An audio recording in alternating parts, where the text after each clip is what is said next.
Good morning guys. So ayun po, kakagising ko lang po ngayong araw. Time check muna po tayo, 10:15 na po ng umaga. Mag-aalas 11 na rin po ngayon. At dahil nga wala tayong errands ngayong araw, syempre maglilinis tayo ng bahay. So ito lang naman po yung vlog ko ngayong araw, ang gagawin yung mga gawaing bahay. Kung bago ka pa lang sa channel ko, wag mong kakalimutan mag-like, comment and subscribe sa aking YouTube channel at hit nyo na rin yung notification bell button para lagi kayong updated.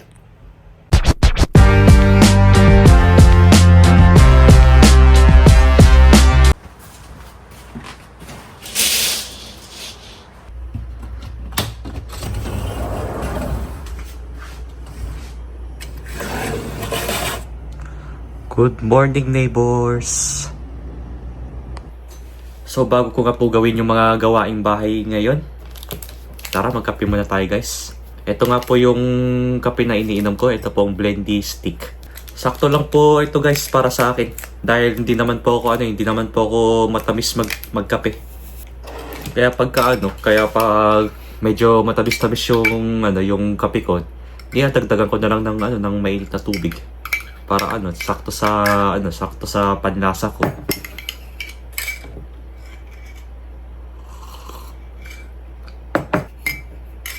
Di lang kape po yung guys, meron sa akin. Sinamahan ko pa ng Quattro Tops. Ito po yung dinala ko nung bumalik ako dito galing Pinas. Tsaka guys, masarap to pag samahan mo ng kape. Talagang perfect combination kumbaga nga. Ito po yung nakakamiss na pagkain sa Pinas.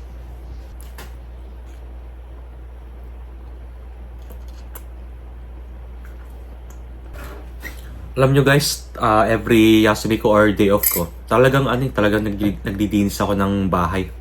Lalo na po ngayong araw, medyo wala tayong lakad kaya halos lahat ng bahay dilinisin natin para para maganda pong tignan at makapagpahinga po tayo ng maayos. Dahil ito lang naman po yung tanging pahinga ko pagka walang pasok sa trabaho. Talagang maglilinis talaga ako kung ano dapat linisin, yung mga kalat. Tapos kung marami pong mga labahin, dapat pong labhan. Hanggat wala pa tayong ginagawa ngayon. Mas pipiliin ko rin pong magstay na lang dito sa bahay paminsan-minsan imbis na nasa labas para gumala. Dahil po simula na naman po ang tag-init. Talagang mahirap gumala pagka mainit ang panahon. Pera na lang po kung sa dagat kayo pupunta at mag-unwind. Dahil po simula bukas start na po ng summer season dahil po ngayon po ay katapusan na po ng May at bukas po ay first day na po ng June. Kaya ayun po medyo ngayon po kahit papaano okay naman po yung panahon ngayon na hindi naman po sobrang init, hindi naman po sobrang lamig. Tanging katamtaman lang po yung panahon dito ngayon. Dahil pagdating po ng pagdating ng third week ng June, lalo po July, August, yun na po yung tag-init talaga. Lalo po pagka third week ng July, yun po talaga yung peak ng summer, yung sobrang init po. Dahil po yung summer dito sa Japan ay mas mainit pa po dito compare sa Pinas. Yung init po kasi dito guys, talagang masakit po sa balat. Dahil na rin po yan sa sa maraming mga buildings, maraming mga bahay na tabi-tabi kaya yung init talagang kumukulob. Siyempre, iba pa rin pong tumira sa mga probinsya dito. Talagang medyo may hangin, tapos may mga puno, mga nature.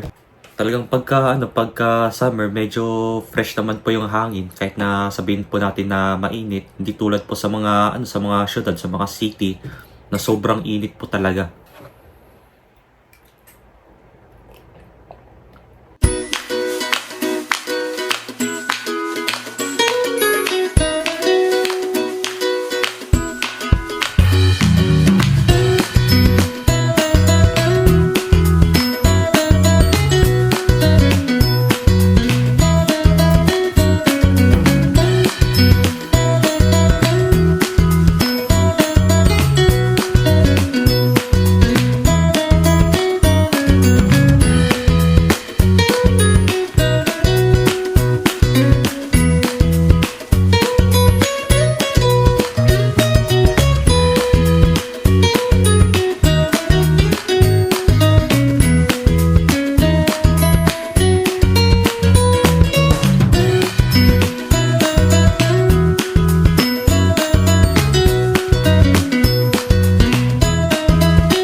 ayun po, kakatapos ko lang po maligo at syempre itutuloy ko na po ulit yung mga gawaing bahay. So, yung hindi ko pa po nalilinisan yung sahig po ng bahay ko. Syempre, bago ko po siya i-mop, i-vacuum ko muna siya para makuha po lahat ng mga alikabok na nandito. Tapos, after ko po siyang i-vacuum, saka ko po siya i-mop ng para siyang wet wipes dito. So, ito po pala yung ginagamit kong panglinis dito. Ito pong Quick-Ru wipe pa. So, ito po, medyo basa po ito at medyo mabango po ito eh. Ang kagandahan po kasi dito guys, pag after mong gamitin ito, medyo kikintab po ulit yung sahig nyo dito. Which is, ito po yung ginagamit ko talaga pag naglilinis po ako ng sahig, pati po sa hagdan namin. Po guys, mag-start na po akong mag-vacuum para po dito sa sahig.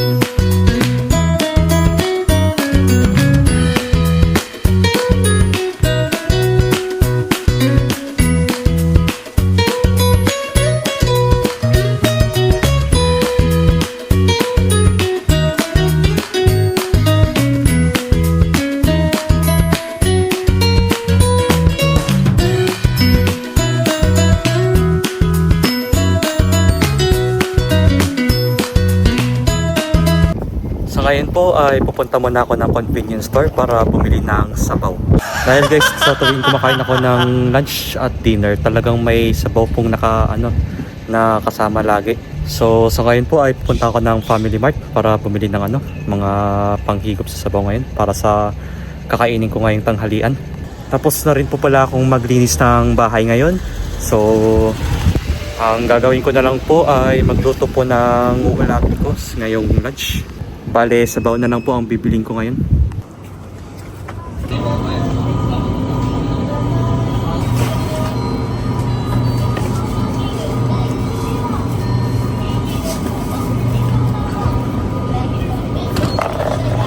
Kakauwi ko lang po ng bahay guys at magluluto na po ako ng kakainin ko ngayon lunch. At ito nga po pala yung pinamili kong sabaw. Ano po ito guys? Ito po yung udong ng instant noodles dito sa Japan. Which is ito po yung lagi kong binibili pag wala na akong ulam. Kasi ito, sulit na, tsaka mabigat pa ito sa tiyan. Kaya mabubusog po kayo pag ito po yung kakainin nyo. Tapos may kasama pang kanin which is masarap po siya guys. Tapos ito naman po yung lulutuin ko. Ito pong ebi fry. Bali, pakita ko na lang po sa inyo guys. Ito po yung ebi fry, yung hipon po na nakalagay sa ganito. Parang breadcrumbs tapos saka nyo siya ipiprito. Bali, ito na lang po yung natira sa akin guys. 4 na piraso na lang po ito. At yung iba po ay naulam ko na po siya dati.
Yun, sa ngayon po ay pupunta muna po ako ng laundry shop para laban po itong kumot na dala ko ngayon. Dahil nga po hindi po ito magkasya sa washing machine ko. Kaya ang bala ko po ngayon guys, lalaban ko na lang po siya sa may laundry shop, tapos after nun i-dryer ko na lang po siya para matuyo na lang po siya kaagad. So bali medyo malapit lang naman po yung laundry shop dito. Bali bibisikletahin ko na lang po ng siguro mga nasa 5 minutes po at nandun na po ako. Para po matapos na po itong lahat ng labahin, at ito na lang po yung naiiwan sa akin guys. So dito nga po pala ako maglalaba guys. Dito po yan sa may Coin Laundry. Para po ito sa mga sa mga gustong maglaba ng maramihan, dito lang po kayo maglalaba. Dahil sa washing machine ko po, ang maximum weight lang po doon ay 5.5 kilos. Which is hindi po kaya ng ito pong kumot na na makapal na pang winter. So dito, naisipan ko na lang po na dito ko na lang po siya labhan sa mismong laundry shop.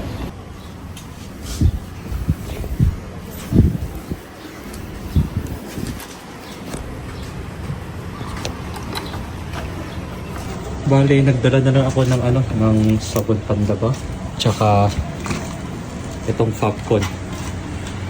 Kailangan po kasi magdala ng sariling ganito dahil wala po silang available na sabon dito. Bale, dito nga po sa malaking malaking washing machine, 500 yen nga po pala yun dito. Ilalaglag yung coins. Yan po, dapat tigwa 100 yen lang po ang pwede dito eh. Tapos mamimili na lang po kayo ng ito po. So pipiliin ko itong Futsu Aray. Normal na ng washing. Yan po, 39 minutes lang po siya. At yan po, na lang po siyang maglalaba. Tapos dito po yung lagay ng sabon.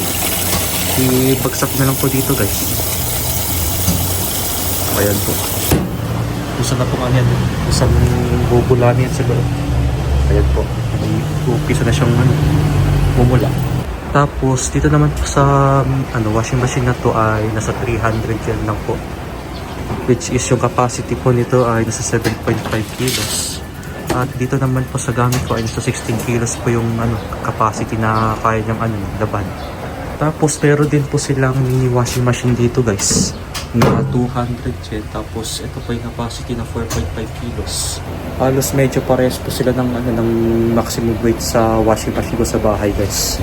Kaso yung sa akin po ay nasa 5.5 kilos po yung capacity nun. Kaya much better po pag naglalaba ako ng mga makakapal na kumot, jacket, dito na lang po ako sa labas. Para po di ba, mahugasan po at malaban po siya ng maayos para medyo malinis po siyang tignan. Tapos tatlo po yung dryer nila dito. Ayun po, 100 yen. Kada 8 minutes. Dito naman po ay 6 minutes. 8 minutes din po dito eh. Ayun po yung nila, dryer. Bali, tatlo po yung dryer nila dito.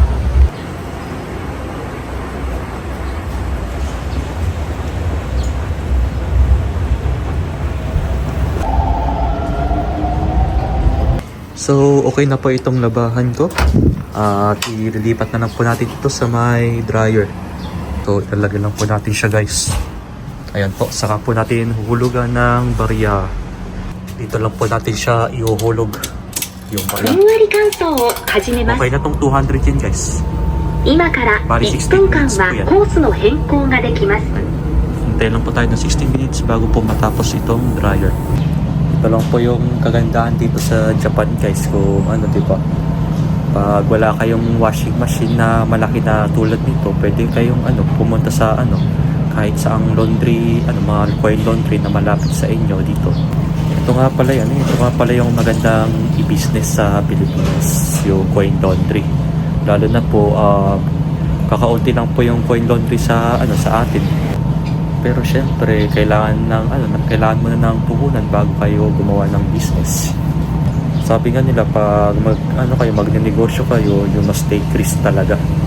Talagang isusugal nyo lahat bago kayo maging successful or mag-boom man yung yung negosyo nyo. So, ayun lang naman po. Syempre, balang araw, magkakaano rin tayo. Balang araw, pagka nakaluwag-luwag tayo, magbi-business naman tayo sa tamang panahon. Kaya nga tayo, Kaya nga tayo nakipagsapalaran dito sa abroad para makaipon. Syempre, pag nakaluwag-luwag na, maiisip na natin na pwede na mag-business sa Pilipinas pagdating ng tamang panahon. Pero syempre, kailangan na natin kumayod ng kumayod hanggang sa makaluwag-luwag tayo, makaipon. Okay, nakapag-dryer na po ako ng kumot ko at pauwi na po ako ng bahay. So, andito po yung andito po yung bike ko. Tara na po, uwi na. So guys, ito po, kakauwi ko lang po ng bahay. Ngayon po, magdidiis ako ng electric fan. Dahil po maalikabok na po. Ganda naman po guys. Talagang talagang walang magawa ngayong araw. Lalo pag walang errands, kumbaga nga.